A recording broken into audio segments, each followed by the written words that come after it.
naitwa Bahati Kakulu. Kwa siku ya leo nimepata nafasi ya kukutana na ndugu yangu, rafiki yangu. Ningependa kufahamu ndugu yangu aitwa nani?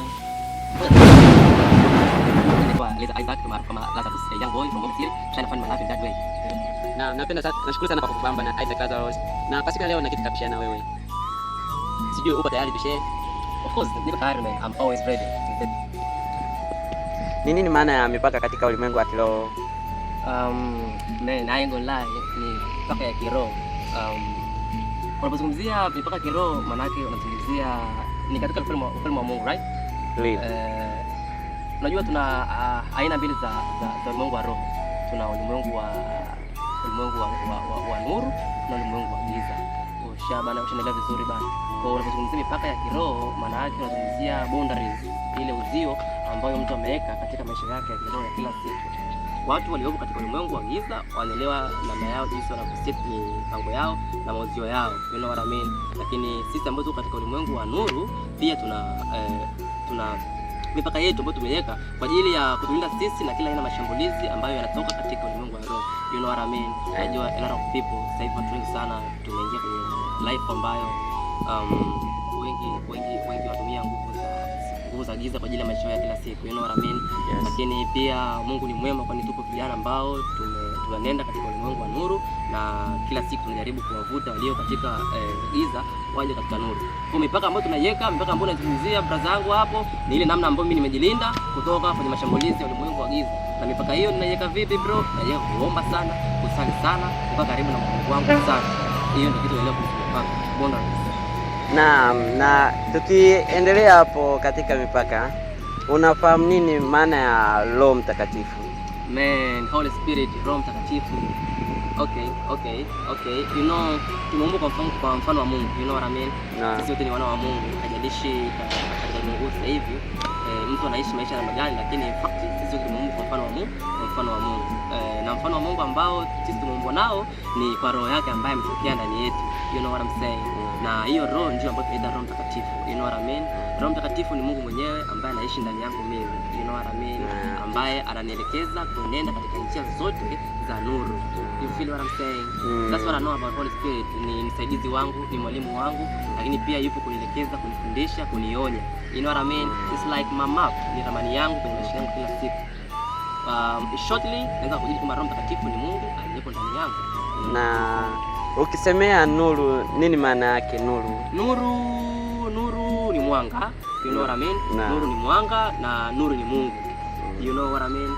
Nuru ni mwanga, nuru ni Mungu. Na nuru maana yake, ukizungumzia nuru maana yake ni wazi. Maana yake ni wazi na bayana. Sasa mambo yakiwa bayana, ndio maana yake tunapo hakuna giza. You know what I'm saying? Unapozungumzia nuru, it means mambo yawe bayana. Na kama hakuna siri, maana yake hiyo ipo ni on God, sio namba liko chini ya Mungu, you know what I mean? Hiyo ndio bwana najua kuhusu nuru, kwamba ni maisha ambayo tunaishi katika hali ya uhalisia tukiwa tuko sahihi na jinsi tunavyoenda katika maisha yetu kila siku. Maana yake tukianza kuingiza masuala ya siri, maana yake tunaita ni giza yasionekana. No, atuendelee katika giza, tuko katika nuru, tunaenda kwa uwazi na salama. That's what I know. Blaza, kwa uelewa wako na nashukuru kwa jinsi ulivyo, nimependa jinsi ulivyo nijibu hapo. Na kwa uelewa wako, maisha ni nini kaka? Man, such a beautiful question. Swali moja nzuri sana. You know, umegusia swali ambalo ndio tupo huko.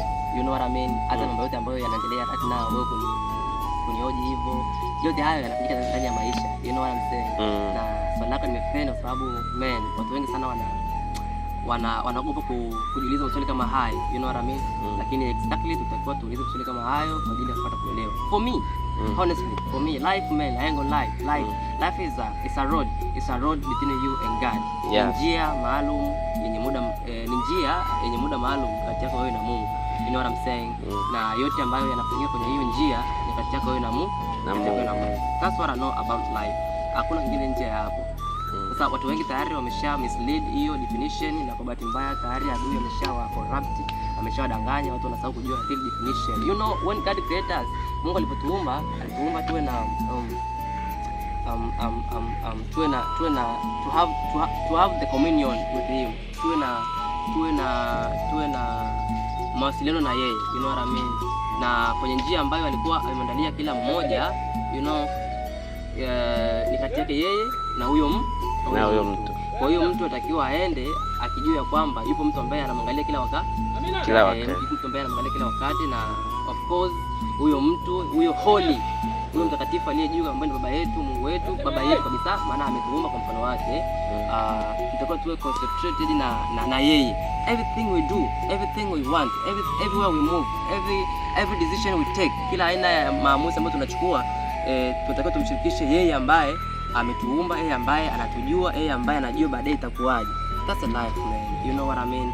Ni sawa sawa sasa hivi bro, mtu akwambia, "Hey, chali yangu, chukua ifunguo, nenda da." Ukifika da, pale kuna nyumba yangu.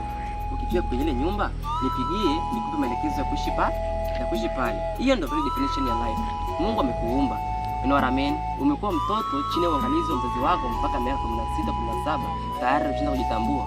It's your time, wewe ku take your time na kuanza sasa kuongea na baba yako wewe na baba yako aliye mbinguni. Like God, Father, nimefika hapa, nimejitambua sasa, nipo katika dunia hii. Na hakika wewe ndio umeniumba. Hakika wewe unajua safari yangu ya maisha kabla sijaja kwenye dunia hii. Kabla sijaja kwenye maisha haya, wewe tayari umeshanijua. Sasa sina haja ya kutafuta maisha yote kati maisha yangu na wewe. Mimi nalia na wewe. You know what I mean? Kwa sasa it's your time wewe kuanza kuchukua muda wako kuanza kuongea na baba yako aliye mbinguni. Akupe life ambayo alikuitia hapa duniani. You know what I mean? Lakini kwa bahati mbaya machali wengi tayari washapoteza hiyo mindset. Tayari washakuwa concentrated na vitu vya kidunia, fedha, mahusiano, stresses kuhusu kesho. You know, tayari dunia imeshawa offer vitu vya kidunia. Wamesahau ile real definition ya kuwa hapa. Yeah. So life, man, I ain't gonna lie, life is a road between you and God. Njia tu maalum, yenye muda maalum kati yako wewe na baba aliye juu. That's what I know about life.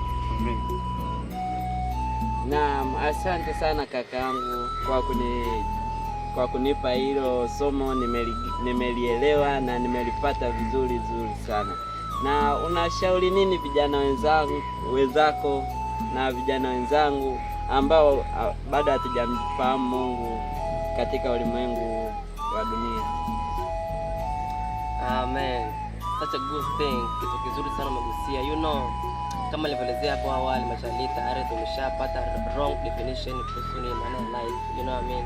Tuache ile kweli ambayo tutakuwa tujue, tuishi kwa amani na kwa faith. You know what I'm saying? Kwa kitu ambao ningependa tu kuwashauri machali wenzangu ambao wanaangalia sasa hivi kupitia Bahati Media ni kwamba you know man, life is between you and God. Maisha kati yako wewe na Mungu, na kitu ambacho ningeshauri ni kurepent, kutubu. You know what I mean? Na maana kutubu ni nini? Maana kutubu ni kubadilisha mindset yako, jinsi unavyochukulia maisha. You know what I mean? As you have to stop thinking about world thing. Acha kufikiria kuhusu world materials. Acha kufikiria kuhusu mambo ya kidunia. No, it's your time to change your mindset. Anza kufikiria huyo ambaye amekuleta kwenye hii dunia. Man, I am for real. I can't lie, man. I can't lie. Nimeona sababu najua. I know what I'm talking about. You know what I mean? Ukianza kumtafuta ambaye amekuumba, ukianza kumtafuta ambaye amekuleta kwenye dunia, man, he gonna give you peace. Atakupa amani ambayo, man, utago through every circumstance, utago through every kitu wote utapitia tu na utawaza, kwa sababu yuko ambaye anapita na wewe. Kwa hiyo ni kurepent, kutubu, kuanza kufikiria maisha kama zawadi ambayo tumepewa na Mungu na sio adhabu ambayo tumepewa na Mungu. You know what I mean? Hii ni zawadi ambayo tumepewa na it's our responsibility, ni wajibu wetu kuanza kumtafuta huyo ambaye ametuleta kwenye hii dunia. Kwa hiyo na washauri watubu, na kutubu ni kubadilisha mindset. Sasa waanze kumtafuta Mungu, waanze kuwa na hata ukiwa makini katika maandiko matakatifu ya Biblia. You know what I mean? Msingi wa Injili we know ni habari njema, you know what I'm saying? Lakini msingi wa Injili ukianzia kwa Yohana ambaye ndo alikuja kutengeneza njia ya Mungu ambaye ni Yesu, you know what I mean? Msingi wake ilikuwa ni watu tubuni. Neno la kwanza alisema tubuni. Tubuni. Yesu mwenyewe alipokuja, sentensi ya kwanza tubuni, maana yake ni kubadilisha mindset, kutoa mstari, kuhamisha jinsi unavyofikiria. Acha kufikiria vitu vya dunia. Hasa it's your time kuanza kufikiria like, yo, you know, I don't have money, lakini I got my father, he look me every time. kweli sijui baadaye nitakula nini, lakini kwa baba yangu ambaye ndo anajua baadaye mimi nitaishije. You know, so you have to live happyful, you have to be happiest in your life and no need of sad. Hakuna namna yoyote ambayo watakao uwe na huzuni, uwe na stress, amna kitu kama hiyo. You know, that's why nasema ukianza kuwa na hiyo mindset ya kuona maisha kama zawadi ambayo ipo na Mungu ndio ambaye anajua baadaye yako na ndio ambaye anajua kesho yako. Na changamoto inaanzia hapa bro, naweza nikakuambia hii, watu wanamchukulia Mungu kama vile story tu. Unajua like yupo lakini no, yupo kweli na anataka kuishi kwenye maisha yetu kila siku. Anataka tumuone katika maisha yetu kila siku. Hasa watu kuivaa hiyo imani, watu kuishi hiyo definition ndio imekuwa normal.